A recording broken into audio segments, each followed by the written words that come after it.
వర్మ గారు, మీకు ఎప్పుడైనా కోపం వస్తుందా? I don't remember a single time నా లైఫ్లో నాకు కోపం రావడం. I don't believe that. Actually even I don't believe it some times because అది ఎలాగ అండర్స్టాండింగ్ వచ్చింది. Okay, first of all let us define ఏంటి కోపం అంటే ఏంటి. ఇప్పుడు రోడ్డు మీద ఒకడు వెళ్తున్నాడు, ఒక వెహికల్లో, ఒక స్కూటర్ ఏదో రాంగ్ రూట్లో ఎవడో వచ్చాడు. రాంగ్ రూట్లో వచ్చినప్పుడు రైక్ ఏంటంటే అది అరుస్తారు, లేకపోతే వెనకాల నుంచి ఎవడో కొట్టాడు ఒకటి టక్కని సార్, దాన్ని రోడ్ రేజ్ అంటారు. కొన్నిసార్లు కొట్టుకుంటాం, కొన్నిసార్లు చంపడం కూడా జరిగింది. చాలా ఫేమస్ కేసు ఉంది పంజాబ్లో, క్రికెట్ ప్లేయర్ ఎవడో రోడ్ రేజ్ అనేది. అది ఎందుకు నా రోడ్లో ఇటు వస్తున్నాడు, ఆబ్వియస్లీ మీకు థ్రెట్, ఒక ట్రాఫిక్ యాక్సిడెంట్ అయిందో లేకపోతే ఏదో జరిగింది, దాంట్ నుంచి ఒక విపరీతమైన కోపం అనేది మీరు రైట్ అనే ఒక కన్విక్షన్ నుంచి వస్తుంది. సో నేను రైట్ రాంగ్ అనేది నమ్మను కాబట్టి నాకు కోపం ఉండదు. మనం ఇక్కడ కూర్చున్నాం, ఎవరో కాఫీ అందిస్తున్నారు, ఎవరో కెమెరా చేస్తున్నారు, ఇంకోళ్ళు ఏదో చేస్తున్నారు, నా డ్రైవర్ ఏమో కింద వెయిట్ చేస్తున్నాడు, ఎప్పుడు అవుతాడో ఎప్పుడు వెళ్దామా అని వాడు అనుకుంటాడు. అందరూ వాళ్ళ పొజిషన్లో వాళ్ళ కేపబిలిటీ బట్టి, వాళ్ళకున్న సిచ్యువేషన్ బట్టి they have to be you know. అప్పుడు ఒక హుదూద్ సైక్లోన్ వస్తే మనం ఏం చేయలేం కాబట్టి దాక్కుంటాం. So we all have limited powers point. కానీ ఇలా చేయకూడదు, ఇలా చెయ్యాలి అని రిలీజియన్ కానీ, ఒక సోషల్ ఫ్యాబ్రిక్లో, సోషల్ స్టాండర్డ్స్ కానీ, ఒక మారల్ స్టాండర్డ్స్లో ఇది కరెక్టు ఇది రాంగ్ అని కొన్ని నియమాలు పెడుతుంది ఇది సొసైటీ ఇన్ వేరియస్ వేస్. దాంట్లో నడుచుకుంటే కరెక్టు, దాంట్లో రాంగ్ అయితే కరెక్ట్ కాదు. సో కరెక్ట్ కాదన్నోడు వాడి గిల్ట్ ఉంటుంది కాబట్టి వాడి మీద విరుచుకుపడతారు. రాంగ్ సైడ్లో రైట్ సైడ్లో అనేది అక్కడి నుంచి వచ్చింది. అప్పుడు ఎవడైతే కారు దిగాడు, వెనకాల నుంచి కొట్టాడు అనుకోండి, సపోజ్ ఒకడు, నేను కారు నడుపుతున్నాడు, వాడు వెనకాల నుంచి వచ్చి గుద్దాడు, అని వాడు కింద దిగుతాడు కోపంతో. అవతల కారు నుంచి దిగినోడు వీడికన్నా ఒక్క అడుగు పొడుగుంటే ఆడ కోపం దిగిపోతుంది. ఎందుకంటే అంతే, బికాస్ మీకున్న ఇండిగ్నేషన్ కూడా ఒక లిమిట్ ఉంటుంది. ఇప్పుడు నాకు తెలుసు, నాకు ఒక మేకప్ మ్యాన్ ఒకటి తెలుసు, ఆడికి విపరీతమైన కోపం వచ్చేప్పుడు ఆడి వాచ్ తీసి కింద పడేసాడు. ఐఫోన్ 6 అయితే ఐఫోన్ 6 పక్కన పెట్టండి, that's a question of cost. అప్పుడు ఏంటి, నేను కంట్రోల్ చేసుకోలేనండి అసలు కోపం, ఎరగొట్టేస్తానంటే అప్పుడు నీకు ₹1,00,000 వాచ్ ఇస్తే ఎరగొట్టడు. ఎందుకంటే అప్పుడు దాని వాల్యూ బట్టి ఇది అవుతుంది. ఇప్పుడు గాజు గ్లాస్ ఉంది, మీ మీద కోపం వచ్చి నేను టక్కని దాన్ని కొట్టాను, అది ఇరిగిపోయింది. ఎందుకు, నాకు సబ్కాన్షియస్గా దాన్ని ఇరగొట్టేంత పవర్ నాకు ఉంది అని తెలుసు. అదే మీరు ఫుల్ ఐరన్తో చేసిన ఫిక్స్డ్ పెట్టండి, నా చెయ్యి ఇరుగుతుంది కొడితే, అప్పుడు నా కోపం కంట్రోల్లో వస్తుంది. సో ఇప్పుడు మీరు మీ ఇంట్లో మీ పనివాడు బాగా కాదు, నేను పనివాడు బాగా చేయలేదు, ఎంట్రా నన్ను అరిసి ప్రతన కోపం వచ్చేది. అది ఆబ్వియస్లీ అది దావుద్ ఇబ్రహీం మీద అంత తొందరగా కోపం రాదు. ఎందుకంటే దావుద్ ఇబ్రహీం ఏం చేయలేమని తెలుసు మనం, అందుకని అది భయంగా మారుతుంది. సో కోపానికి భయానికి చాలా deep interlink. First of all I will stop you there.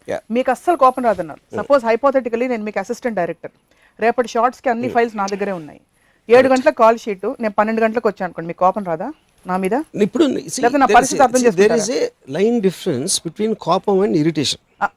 Of course కోపం ఎమోషన్, ఇరిటేషన్ ఎమోషన్ కాదు. ఇరిటేషన్ అనేది మీరు చేసేదాన్ని ఎవరు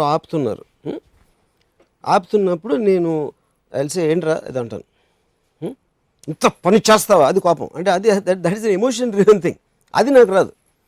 ఇరిటేషన్ అనేది because you are being physically or mentally subjected to an irritant. What is an irritant? Irritant is not, anger is a very strong emotion, or I might take a logical decision because వాడికి నా కోపం రాదు అని వాడు అనుకోకుండా నేను కోపం నటించవచ్చు, because కోపంతో మీరు కొన్నిసార్లు పని చేయించవచ్చు ఎవరితోనూ.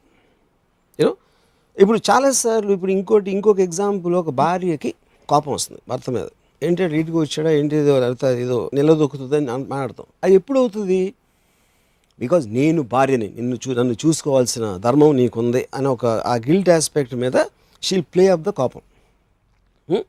కానీ దాని వెనకాల ఏంటి, దాని సోర్స్ భయం. ఇంకొకసారి పెళ్ళి అయిపోయిన తర్వాత ద ఓన్లీ థింగ్ అంటే, నాకు తెలిసిన ఒక కపుల్ చెప్తున్నాను, ఆడికి ఎఫ్ఐఆర్ ఉందా అని ఒక అనుమానం వచ్చింది ఉంటే, ఆ అనుమానం నుంచి నువ్వు రావట్లేదు లేకపోతే అది ఇది అని కొన్ని ఇలా చెప్పేసి the anger will be rising, గొడవలు ఏదో స్టార్ట్ అవుతుంది. అప్పుడు వాడి ఫీలింగ్ మారిపోయింది, వాడి తప్ప అనేది that's a separate topic all together. But fundamentally అదే కోపం ఒక అమ్మాయి ఎఫ్ఐఆర్ ఉన్న అమ్మాయికి అంత తొందరగా రాదు, because she will feel that she doesn't have the what you call stand. Plus she justifies it somewhere అంటారు. తప్పు చేస్తున్నాడు బికాస్ అదే దట్స్ వాట్ అక్కడ సోషల్ ఫ్యాబ్రిక్లో రైట్ రాంగ్ అనేది ఆల్రెడీ సెట్ చేస్తున్నావు కాబట్టి దానికి ఉన్న కనెక్షన్ తోటి మీకు కోపం భయం అనేది వస్తుంది, ముఖ్యంగా కోపం.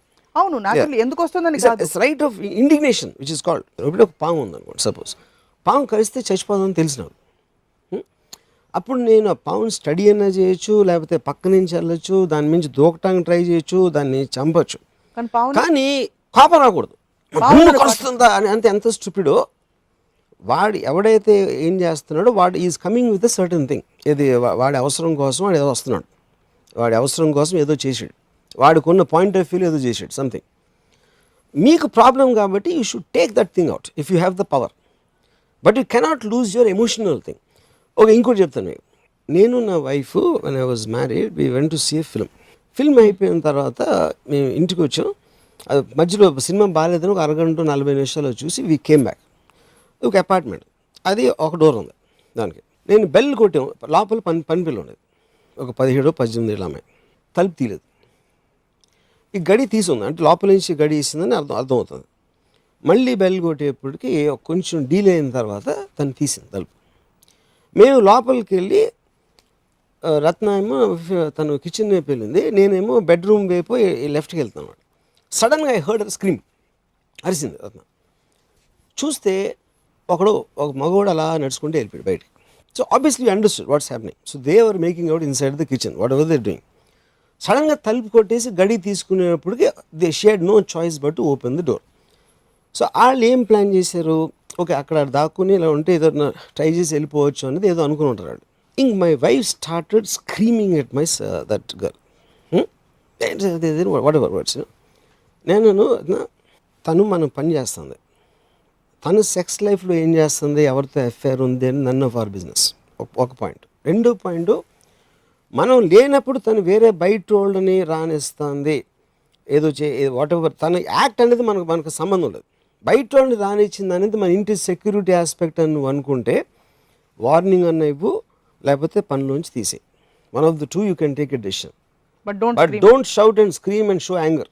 అంటే then she start screaming at me. ఎందుకంటే whenever people can't talk with logic, they resort to violence, whether it's verbal or physical.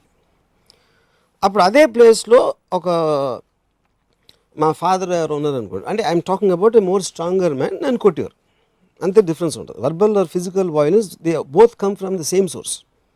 అప్పుడు ఎందుకు you are feeling a tremor, ఇంత పని చేస్తావా అని అనేది ఫస్ట్ ఆ పని ఏంటో తెలీదు, నీ రైట్ ఏంటో తెలీదు. But it is every programme reaction is like that. It comes from your belief system. So that is the verbal violence and physical violence కి అంతే డిఫరెన్స్. సో ఇరిటేషన్ అనేది దోమ కుడితే చింగ్ అంటుంది, అప్పుడు మనం ఇలా అంటాం, దాని మీద కోపం రాదు. You know you want to take it away. It is causing a physical discomfort. అలా కదా నేను ఇందాక లేట్గా వచ్చాను కదా షూటింగ్కి, అప్పుడు మీకు ఇరిటేషన్ ఎందుకు వచ్చింది? నాకు ఇరిటేషన్ ఏం రాలేదు. ఇరిటేషన్ వస్తుందని చెప్పారు కదా మీరు. నేను ఒకవేళ లేట్ గా షూటింగ్ వస్తే మీ అసిస్టెంట్, ఎందుకంటే మీ ఫ్రేమ్ వర్క్ లో మీ రూల్స్ ప్రకారం 7 గంటలకు రిపోర్ట్ చేయాలి. It is stopping me from doing something. It is coming in my way. It is bothering me. So you are entitled to anger or irritability or whatever if it comes in your way antaru, but not as a general principle which doesn't affect you. For example, in the kitchen incident, kitchen incident లో ఎవరికి అది దాని వల్ల consequence లేదు. Correct. It's their life. అక్కడ కోపం రాకూడదు, మిగతా చోట్ల రావచ్చు అంటున్నారు, అంతేనా? కాదు, నేను